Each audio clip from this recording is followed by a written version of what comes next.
This is the story of the man who was rejected by Facebook and Twitter. The man who ended up creating WhatsApp.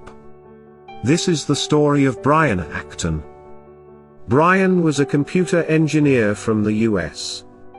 Brian's career has been a great adventure. In the 1990s, Brian worked as a product tester at Apple. He also worked for Adobe Systems. In 1996, Brian was hired by Yahoo Incorporated. Brian was the 44th employee hired by Yahoo. In 2007, he decided to quit Yahoo to progress further in his career. Later, Brian was looking for a job. Despite a dozen years of experience at Yahoo and Apple, he got turned down by two of the internet's biggest companies at that time.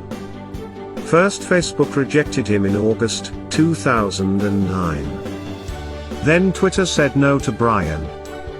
Brian failed to find a job at another big-name company. But he didn't lose his hopes.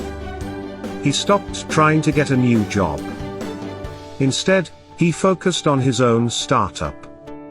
Brian teamed up with his old colleague from Yahoo named Jan Koum. The two ended up building WhatsApp. Soon WhatsApp became the biggest mobile messaging service in the world, overtaking Facebook's Messenger in the race.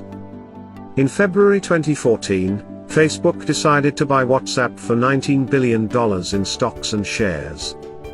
It's the biggest buy in the history of company affairs to date. Brian had an almost 20% stake at WhatsApp. So when Facebook bought WhatsApp, Brian's net worth jumped to $3 billion. Brian's current net worth is $2.5 billion. Acton and his wife are known for their philanthropic work. The couple has donated over $1 billion in charities. Brian Acton is now 836th in world's billionaires list by Forbes. He was also ranked as the 120th wealthiest man in the United States of America. But imagine if he had given up after his rejection by Facebook and Twitter. Or imagine if he had stayed with his job at Yahoo.